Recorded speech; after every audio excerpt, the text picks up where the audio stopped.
Welcome back guys to my second PvE build for the Lost Death DLC. I'm on my Magicka Nightblade this time, and oh boy, Magblade looks really good in this patch. Finally viable for PvE and content players again. 124k plus DPS, super powerful. The biggest damage boost is this change here. Concede weapon, increase your damage done by 10% for 5 seconds after leaving sneak or invisibility or major expedition. With testing path, we have basically a 100% uptime on it. 100% uptime on a flat 10% damage boost. That's brutal. Impale or execute got a buff too, from 300 to 330% execute bonus. They did nerf Darkshade and Twisting Path though, but it's still in total a huge damage bonus for Nightblades in general. Is it necessary to buff Nightblades? In PvE definitely, but not in PvP.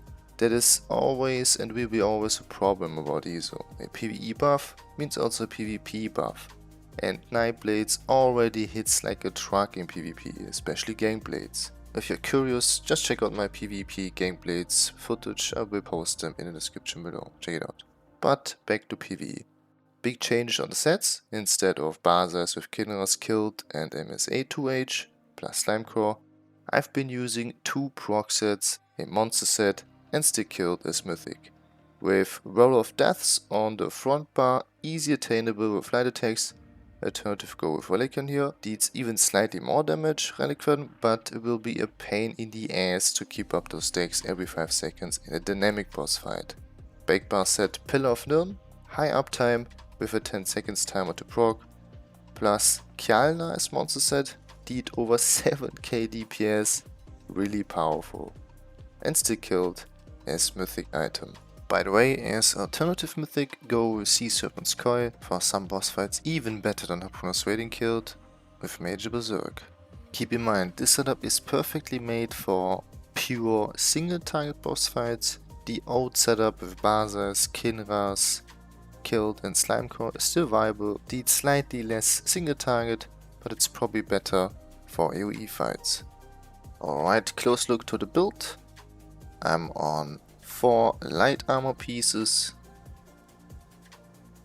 and 3 medium armor pieces, full divines, full max Magicka Glyphs, full bloodthirsty still on jewelry with weapon damage enchantments, 2 daggers, Nirn charge, best in slot, flame and poison damage enchant, and Magplar, a Pillar of Nirn greatsword infused with the Berserker Glyph.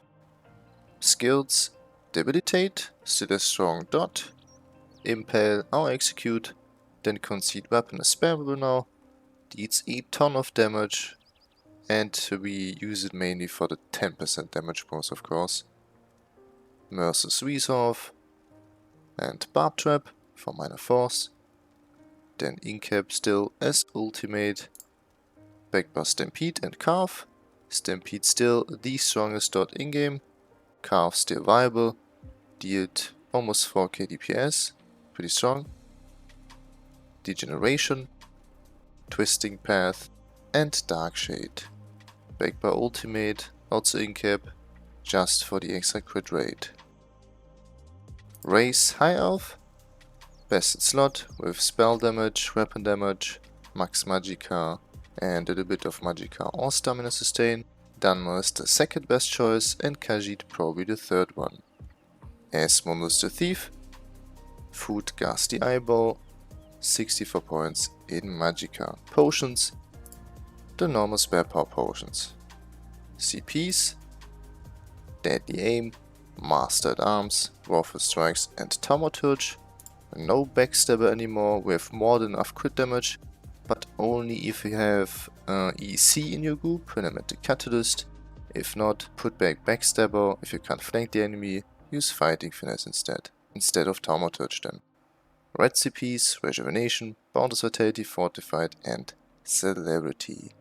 Now enjoy my Parse. If you need the rotation explanation, I will link it in the description below. Nothing has changed since last patch. Thanks for watching, have a nice day and I'll see you hopefully in the next video. Peace.